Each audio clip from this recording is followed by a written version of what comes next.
हरे कृष्णा। वर्ष के 12 महीनों में से सिर्फ कार्तिक मास ही ऐसा मास है जिसमें भगवान श्री कृष्ण ने अनेक लीलाएं की हैं। कार्तिक मास में भगवान श्री कृष्ण द्वारा की गई इन लीलाओं में के कारण ही आज कार्तिक मास इतना पावन और पवित्र बन गया है। दीपावली, गोवर्धन लीला, उखल बंधन लीला, राधा कुंड, श्याम कुंड का प्राकट्य, ये अद्भुत लीलाएं भगवान श्री कृष्ण ने इसी कार्तिक मास में की हैं। भगवान श्री कृष्ण द्वारा की गई अनेक लीलाओं में से एक लीला है गौचारण लीला, जिसे गोपाष्टमी भी कहा जाता है। भगवान की यह लीला हर्षित करने वाली है, जिसे हम पर्व के रूप में भी मनाते हैं। गोपाष्टमी से भगवान ने बछड़ों के साथ साथ गायों को चराना आरंभ किया था। इससे हमें पता चलता है कि भगवान श्री कृष्ण को गाय कितनी प्रिय है। सिर्फ कृष्ण को ही गाय प्रिय नहीं है, गाय भी कृष्ण से उतना ही प्रेम करती हैं। गाय को माता माना जाता है, गाय को पृथ्वी का स्वरूप माना जाता है। उसके अंदर 33 कोटि देवी देवता विराजमान रहते हैं। इसलिए गौ माता की पूजा करने से हम 33 कोटि देवी देवताओं की पूजा कर लेते हैं। गौ सेवा करने से सभी देवी देवताओं का आशीर्वाद प्राप्त हो जाता है। इस प्रकार गौ सेवा करने से भगवान श्री कृष्ण भी प्रसन्न होते हैं। गौ माता की सेवा सिर्फ गोपाष्टमी पर ही नहीं, हमें रोज़ करनी चाहिए। रोज़ गाय के लिए हरी घास खिलाएं, रोज़ गाय के लिए कम से कम एक रोटी निकालें, कुछ गौ ग्रास निकालें। इस वर्ष गोपाष्टमी की तिथि 30 अक्टूबर 2025 बृहस्पतिवार को आ रही है। गोपाष्टमी के दिन गायों बछड़ों को चंदन रोली से पूजा की जाती है।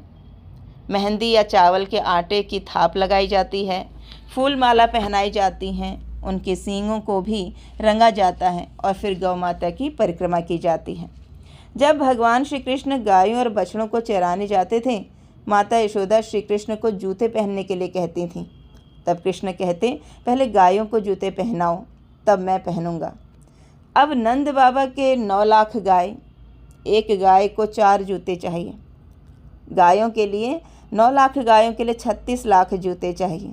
ये बनना इतना आसान नहीं था। जब गायों ने सुना कि जब तक हम जूते नहीं पहनेंगे तब तक भगवान श्री कृष्ण भी जूते नहीं पहनेंगे, तो गाय अपने अपने खूंटे से भागते हुए नंदगांव की गलियों में कूदने लगीं। गायों ने कूद कूद कर वो सारे पत्थरों का चूरा बना दिया ताकि श्री कृष्ण के पैरों में ये पत्थर चुभे ना। भगवान श्री कृष्ण जिस वन में गाय चराने के लिए जाते, वे वन हरे भरे बन जाते। श्रीमद् भागवतम में वर्णन आता है कि भगवान श्री कृष्ण बाल्यावस्था में गायों के साथ खेला करते थे और उनकी सेवा भी करते थे।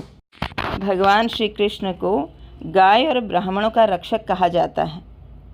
इसीलिए एक मंत्र आता है, नमो ब्राह्मण देवाय गौ ब्राह्मण हिताय च जगत हिताय कृष्णाय गोविंदाय नमो नमः। इसीलिए कृष्ण का एक नाम है गोपाल। हम सबको भी गौ सेवा करनी चाहिए। बहुत सारी गौशालाएं हैं जहाँ जाकर आप सेवा कर सकते हैं। गायों को चारा खिला सकते हैं, उनको रोटी खिला सकते हैं। इस्कॉन की भी बहुत सारी गौशालाएं हैं जहाँ पर बहुत अच्छे से सेवा की जाती है। आप लोग भी वहाँ जाकर सेवा कर सकते हैं। और गाय के गोबर और गौमूत्र को यूज़ किया जाता है, उससे अलग अलग प्रोडक्ट बनाए जाते हैं और उसको फिर गौ माता की सेवा में उस राशि को लगाया जाता है। तो अगर आज के परिवेश में हम देखते हैं कि हम गांव से बहुत दूर रहते हैं, जहां पर गाय पालना, घर में गाय रखना पॉसिबल नहीं है, तो आप गौशाला में ही एक गाय को गोद ले सकते हो।